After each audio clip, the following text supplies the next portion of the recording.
터닝포인트 출발하겠습니다. 금리 인하라는 단어가 하루 만에 반전이 되었죠. 어제는 긍정적인 영향을 주었다면 오늘은 부정적인 영향이 더 많습니다. 이런 반응이 많습니다. 빨리 내리지 왜 자꾸 미뤄서 이 지경을 만들었느냐. 경기가 너무 둔화되고 있다. 거기다가 고용지표까지 계속 악영향을 받다 보니까 금리 인하를 한다는 소식이 오히려 너무 늦었다라는 인식이 좀 많이 퍼지고 있는 상황입니다. 어제 ISM 제조업 지수가 컨센을 하회했고요. 신규 실업수당 청구 건수도 예상을 상회하면서 고용은 악화되고 경기는 둔화되고 경착륙에 대한 공포감이 굉장히 많이 확산되고 있습니다. 1%, 2% 빠지는 건 우습게 보일 정도로 아시아 증시가 다 같이 눌리고 있는 상황이고요. 코스피도 2,700포인트를 장중에 이탈하는 흐름 나왔습니다. 코스닥은 800포인트 깨고 내려가면서 790선까지 지수가 하락하고 있는 상황. 수급적으로 봤을 때도 외국인이 국내 시장에서 상당히 많이 빠져나가고 있죠. 특히 선물 시장에서 1조 5천억 원 가까이 팔자세 보이고 있고요. 거래소에서 외인 기관 동반 매도, 그리고 코스닥에서도 외국인 혼자 빠져나가는 중입니다. 기관도 함께 동반 매도세. 지금 개인들만 굉장히 힘겹게 지수를 방어하려고 하는데 이게 기준금리 인하 이야기가 이제 25bp가 아니라 50bp, 빅스텝 이야기까지 나오고요. 내년 1월 가면 100bp 넘게 금리가 떨어질 거다라는 이야기가 또 지배적으로 나오고 있습니다. 금리 인하로 인해서 경기가 다시 연착륙할 수 있을지 아니면 굉장히 빠른 속도로 얼어붙으면서 하반기에 지수가 계속 이렇게 눌려갈지 시장에 대한 투자 관점 체크가 필요해 보입니다. 외국인 순매수 종목 보시죠. 오늘은 뭐 매수 종목 보는 것이 의미가 없을 정도로 굉장히 수급이 메말라 있는 상황입니다. 일단 뭐 삼성전자, 삼성 SDI 담고 있고요. 하나 에어로스페이스나 기아처럼 지수 방어를 해줄 수 있는 실적 방어가 되는 종목들 담고 있습니다. 그리고 오늘 또 편의점 종목들 강합니다. BGF 리테일, GS 리테일 같은 종목들 주가 방어 나와주고 있고요. 순매도 보겠습니다. 매도하는 종목들은 최근 들어서 좀 많이 샀던 그리고 많이 올라왔던 고점을 형성했던 종목들 위주로 눈에 띕니다. HD 현대일렉트릭이라든지 어제 매수했던 현대차 그리고 최근에 저PBR 종목들 외인 기관 꾸준하게 매집했었는데 오늘은 다 매도 포지션으로 바꾼 모습이고요. 뭐 실적 그렇게 좋다던 HD 현대, 미포, 현대 로템 같은 종목들에서도 차익 매물출에 확인하실 수 있습니다. 기관 순 매도도 보겠습니다. 기관도 오늘 마찬가지로 저PBR들 다 팔고 있고요. 반도체 투톱도 전부 다 팔고 있습니다. SK 하이닉스 같은 경우는 갭 하락하면서 7% 급락인데 다른 검사 장비나 HBM 장비 종목들도 갭 하락하면서 같이 두 자릿대로 빠지는 종목들이 굉장히 많습니다. 이 자리에서 어떻게 대응을 해야 되는지 반도체는 지금 하루하루 전략 세우는 게 무의미할 정도로 계속해서 하락을 연속성을 보여주고 있기 때문에 반도체 포트에서 제외를 해야 되나라는 고심이 깊어지는 구간입니다. 자세하게 의견 들어보겠습니다. 지금 출발하시죠.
네, 이번 주 마지막 탑10입니다. 위즈웨이브 이권희 대표 함께 할게요. 어서 오세요. 네, 안녕하세요. 네.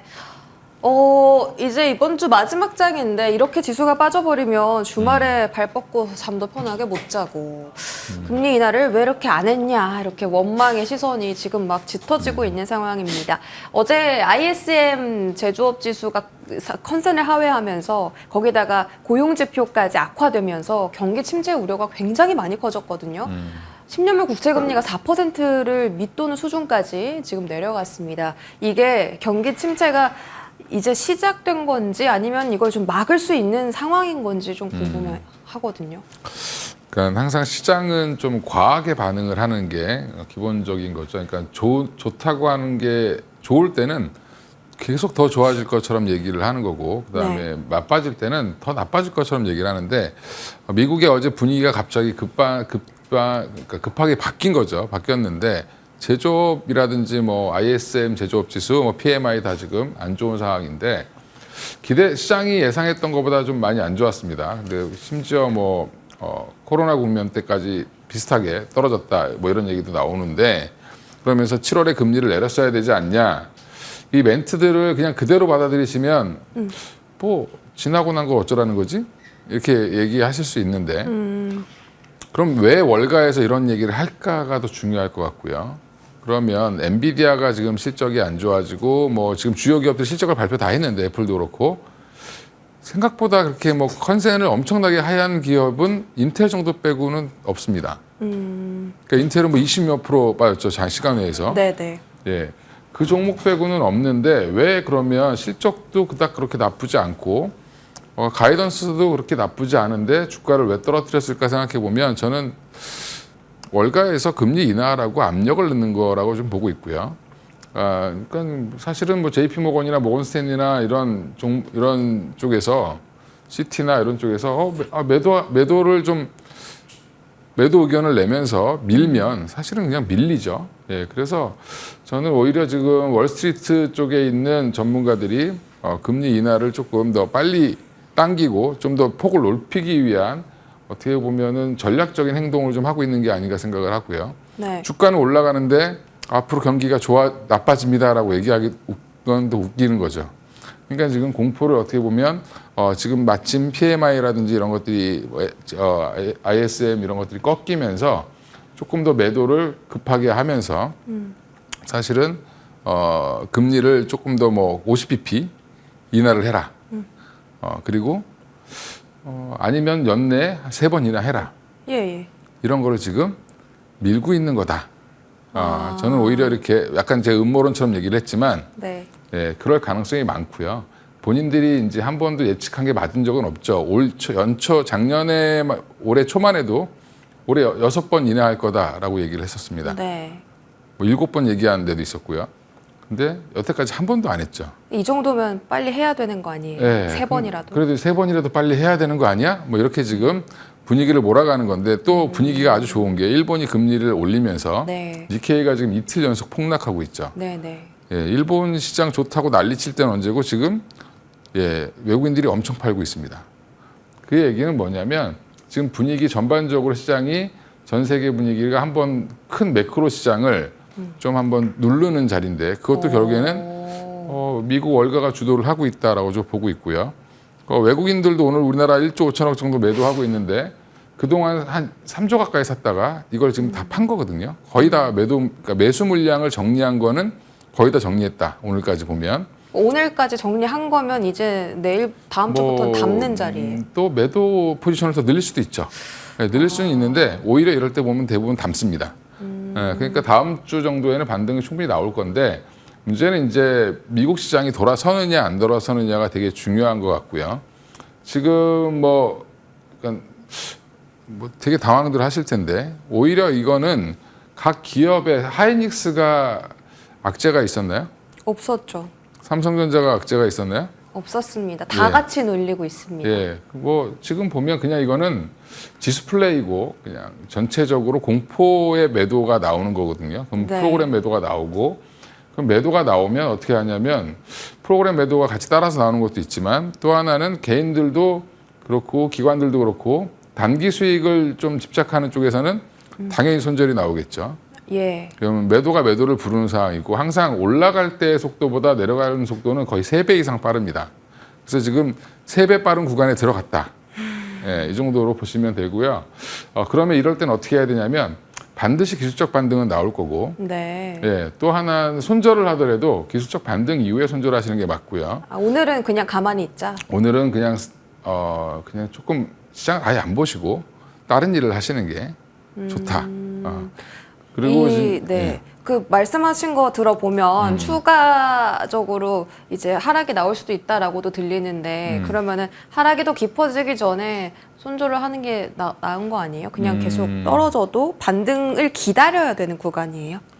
손절을 해서 바닥에서 잡을 수 있는 능력이 있으시면 하셔도 되는데 네. 그런 능력이 대부분 없죠. 손절하고 나면 본인이 판 가격보다 높은 가격에 사실 겁니다. 예. 올라오면 반등이네 그러고 약간 시장이랑 엇갈려서 진행을 그렇죠. 하는군요, 매매를. 예, 그렇게 될 수밖에 없고요. 네. 제가 아마 지금 보시는 분들보다 제가 매매는 더 많이 해봤으니까 예, 제가 클릭을 많이 해봤기 때문에 그게 상당히 이론상으로는 지금 팔아서 더 싸게 사야지라고 얘기하는데 지금 팔았는데 더 싸지면 더 빠질까 봐 못 삽니다. 아, 네, 그러면 반등이 나와서 이제 돌아서는구나 하고 사면 또 다시 또 밀리고 네. 이게 한 두 번 반복되면 사실은 손실이 손실이 눈덩이처럼 커집니다. 그러니까 네. 차라리 주식 숫자를 지키려면 그냥 가만히 있는 게 훨씬 낫고요. 내가 갖고 있는 주식 숫자는 바뀌지 않죠. 평가 금액만 바뀌는 건데 지금 상황에서는 이런 매크로 이슈로 빠지는 상황이기 때문에 매크로가 조금 회복이 되거나 하면 또 급반등이 나올 수도 있습니다. 그러니까 지금은 또 배드 뉴스가 됐는데 네, 네. 배드가 됐는데 또 배드 뉴스가 또 다시 굿뉴스로 전환하는 건 누굴까요? 결국엔 미국? 그렇죠. 월가에서 어떻게 표현을 해주느냐 예. 그러니까 또 달라지는 거죠. 저 그 한마디 한마디에 이렇게 지수가 흔들리다니 너무 좀 예. 속상하기도 하고 그 이제 뭐 트레이딩 관점에서 궁금한 거는 지금 기다리라고 하셨는데 뭐 추가 매수의 관점은 조금 더 기다려야 되는 구간인 그렇죠. 거예요. 추가 매수는 반등이 나온다는 신호가 어느 정도 이제 그나마 이제 이게 한 대 얻어 맞았을 때는 네. 그게 굉장히 크지만 주식시장이 재밌는 건 며칠 있으면 까먹습니다. 계좌를 안 보는 게 답이겠네요. 그러니까 며칠 있으면 그게 둔화되죠. 그러니까, 네네. 그런 엄청난 이슈들도 예전에 생각해보면 4월 달에 또 그 이스라엘과 이란이 전쟁을 한다고 뭐 어쩐다 뭐 서로 치고받고 했을 때는 당장이라도 전쟁이 날 것 같아서 사람들이 굉장히 그랬지만 뭐 그다음에 하마스와의 전쟁 뭐 여러 가지 있었죠. 지금도 진행 중입니다. 우크라이나 러시아 전쟁 아직도 진행 중이죠. 네. 근데 이미 사람들 머릿속에는 그게 투자의 변수로 작용하지 않고 있고요. 오히려 이번에 이제 뭐 이란 관련된 여러 이제 이란에 들어간 이제 하마스 지도자 암살 사건 이것 때문에 지금 이란이 난리가 나서 지금 뭐 들고 일어날 것 같은데 조만간에 아마 이스라엘을 때릴 것 같습니다. 근데 그렇게 오히려 새로 부각되는 이슈가 나오지 않는 이상은 시장은 또 별로 그렇게 반응을 하지 않습니다. 심지어 유가를 보면 올랐다가 도로 빠지죠. 네. 야, 니네 전쟁보다 경기 침체가 더 중요해. 이렇게 반응을 하고 있는 겁니다. 이 경기 침체가 갑자기 확 튀어나와가지고 네. 시장을 이렇게 막 눌러버렸는데 그 미국의 어제 ISM 지표 이제 발표하면서 진짜 주문이 전체적으로 많이 감소했다. 뭐 미국의 사업자들 인터뷰를 해보니까 지금 내가 사업 시작한 이래로 최저의 주문량이다 이런 얘기도 나오고 있거든요. 그러면 이 산업에 대해서는 계속 이게 악화가 더 가속될 거라고 봐야 되는지 뭐 조선이든 방산이든 다 업황 반도체도 다 턴어라운드하고 너무 좋다 했는데 업황은 타격받는 건 없어요? 그대로 좋아요?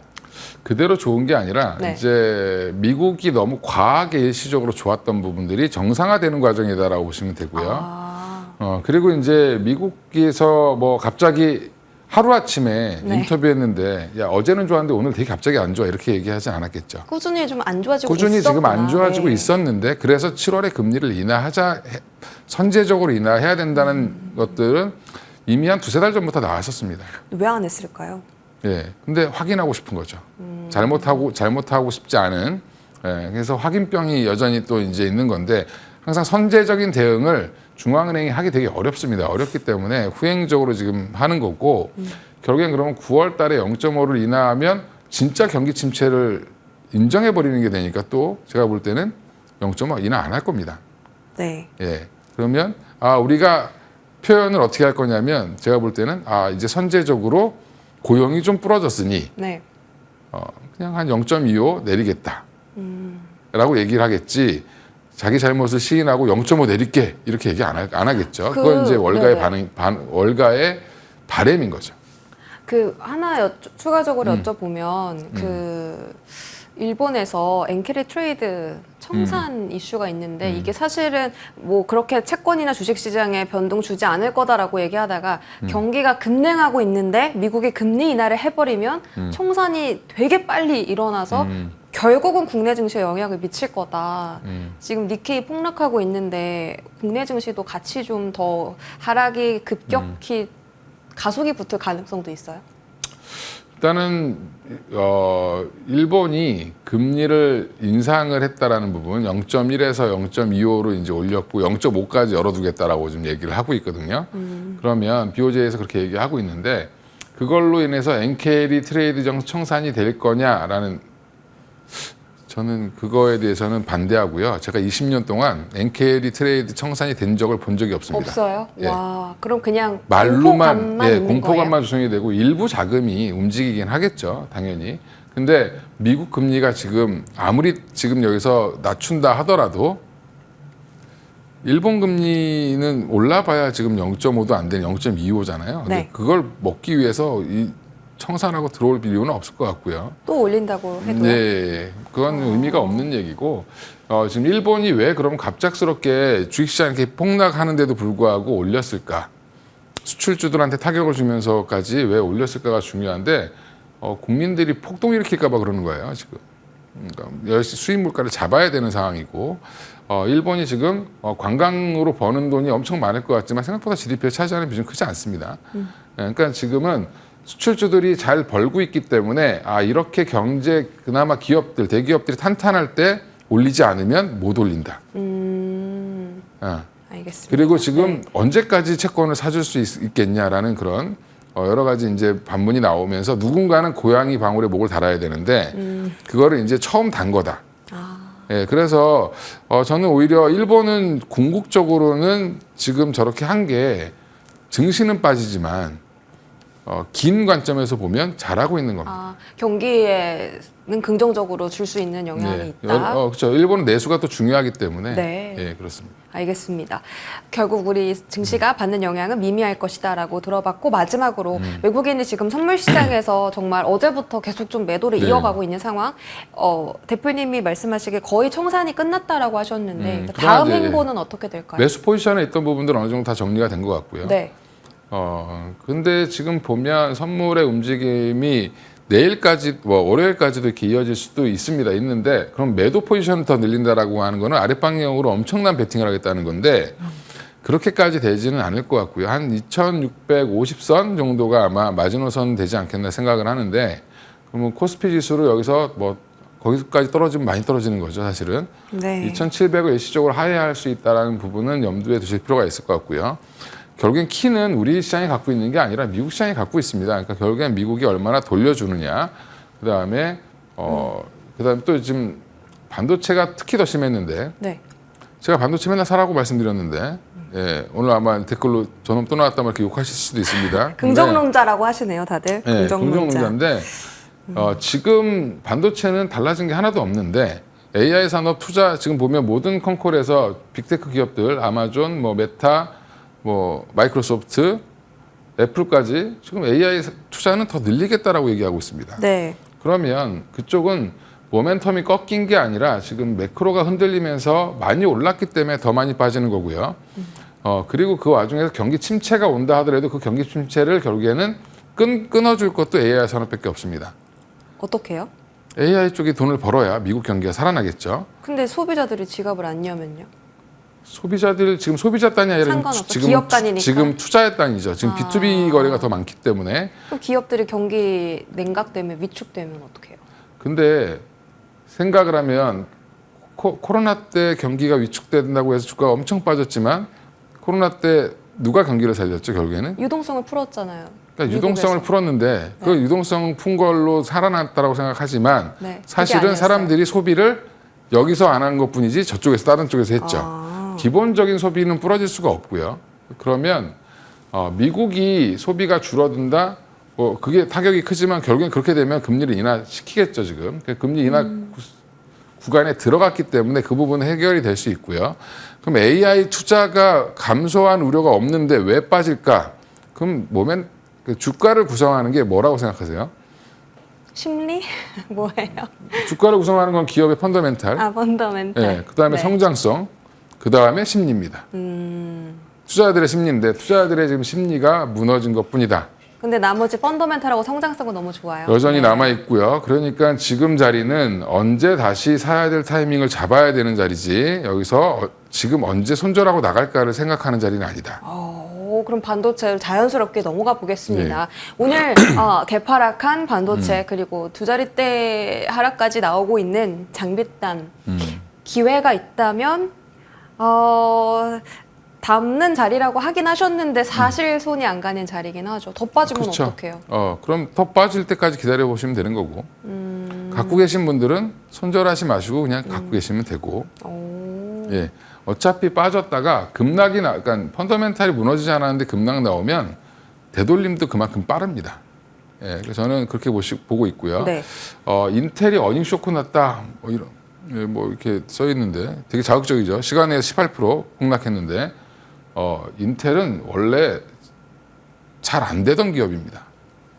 팩폭을 하시는. 예. 네. 그리고 거의 망해가던 기업 지금 나라에서 지금 미국에서 보조금 줘가면서까지 지금 살리려고 하고 있는 건데 사실은 인텔은 그동안 오른 것도 사실 없었고요. 근데 별로 안 좋았다는 걸 업계에서 다 알고 있는 상황이고 하지만 뭐 저력은 있었다 이렇게 보시면 되고요. 애플도 매출 잘 나왔죠. 예. 그래서 뭐 이제 이런 부분들은 좀 이게 지금 보면 되게 안 좋고 안 좋은 것만 보이죠. 배드 이스 배드라서. 예. 그리고 이제 뭐 자기 계좌가 마이너스가 나면 저도 오늘 돈 엄청나게 잃었습니다. 예. 예. 어떻게 안 예, 읽겠습니까? 그렇죠. 이런 상황에서 개파락으로 시작하는데 돈을 안 잃는 사람이 있겠습니까? 다 잃죠. 네. 근데 이거는 내 주식은 그대로 있는데 그냥 평가 금액이 바뀐 거죠. 지금 살고 계신 집도 많이 빠졌을 거고 강남에 사시지 않으시면 강남 소초에 살지 않으시면 집값도 빠졌는데 모르시죠. 안 보이니까. 근데 지금 이건 보이니까 그런 거다라고 생각하시면 되고요. 투자 감소 우려 없지만 이 앞이 중요합니다. 사실은 감소가 없는데 주가가 빠지면 만약에 엔비디아가 8월 달에 실적을 발표했는데 지금 그럼 눈높이가 높아졌을까요? 낮아졌을까요? 완전 높아졌죠. 또 낮아지겠죠. 실적에 대한 눈높이 말씀하신 거 아니에요? 그렇죠. 또 낮아지겠죠. 이렇게 떨어졌으니까? 그럼요. 이제 기대감 막 신뢰감 그쵸. 떨어지고 이러니까 그렇죠. 약간 더 조금 낮게 나와도 그렇죠. 만족하는군요. 그렇죠. 그럼 가이던스만 채워줘도 이거 괜찮네 이렇게 되는 거죠. 다행이다 이런 안도감이 들겠다. 그러니까 그렇죠? 좀 전까지의 모멘텀은 뭐였냐면 가이던스가 100인데 120 안 나오면 실망했는데 이제는 100에서 100만 나와도 이거 괜찮은 거였네 이렇게 되는 거죠. 그러면은 삼성전자랑 하이닉스의 주가 향방이 너무 궁금한데 삼성전자는 61선 잘 지지받고 있거든요. 8만 원은 절대 깨지 않는데 하이닉스만 이렇게 더 개파락하고 빠지는 이유는 그냥 그동안 많이 올랐어서예요? 많이 오른 것도 있지만 중국 이슈가 좀 더 많이 부각이 됐다고 보고 있고요. 어제 수출 데이터 보면 우리가 반도체가 전년 동기 대비해서 한 50% 이상 좋았습니다. 작년 동월 대비해서. 근데 중국 매출 비중이 높은 데가 생산 비중과 매출 비중이 높은 데가 하이닉스가 더 높죠. 사실은 네. 삼성전자보다. 디램이랑 낸드를 다 중국에서 만들고 있기 때문에 공장들이 다 거기 있죠. 삼성은 오히려 낸드만 이제 갖고 있는데 그런 부분들이 조금 더 부각이 된 것 같고요. 그리고 HBM에 대한 제재를 하겠다라고 얘기가 나오면서 사실은 삼성전자도 타격이 있죠. 왜냐하면 H20에 들어가는 게 삼성전자 거라는 게 나왔고 그 다음에 여러 가지로 봤을 때 지금 HBM까지 제재하면 어떻게 HBM 제재 여기 딱 그냥 꽂힌 거죠 시장이. 그래서 어제도 반등이 나오다가 부러진 이유가 거기에 있었다. 약간 걱정되는 게 작년에 2차 전지 빠질 때 이렇게 막 급락할 때도 이제 많은 패널 분들께서 걱정하지 마시라 이런 이야기 많이 해주셨는데 결국은 1년 지나고 보니까 아직도 주가 회복을 못했잖아요. 그렇게까지 가진 않겠죠. 산업 자체가. 그때는 제가 걱정하라고 얘기했는데 그때는 대표님은 걱정하라고 저는 하셨어요? 걱정하라고 말씀드렸는데 네. 이거는 걱정 안 하셔도 될 것 같습니다. 알겠습니다. 지금 막 채팅에서 대표님이랑 같이 일어서 그나마 위안이 된다고. 아니, 그러니까 위로를 드리는 게 아니라 산업이 아직은 그러니까 전 세계 먹거리는 지금 특히 미국의 먹거리는 여기에 걸려 있기 때문에 여기를 네. 죽일 수는 없다. 라고 보시는 게 맞을 것 같습니다. 알겠습니다. 계속 빅테크는 이런 상황에서도 투자를 감행하고 있다. 산업에 대한 의구심은 조금 걷어두자라는 말씀 주셨고요. 지수의 향방은 꾸준하게 체크해 보겠습니다. 오늘 끝까지 성공 투자하시고요. 이권희 대표와 함께했습니다. 고맙습니다. 네, 감사합니다.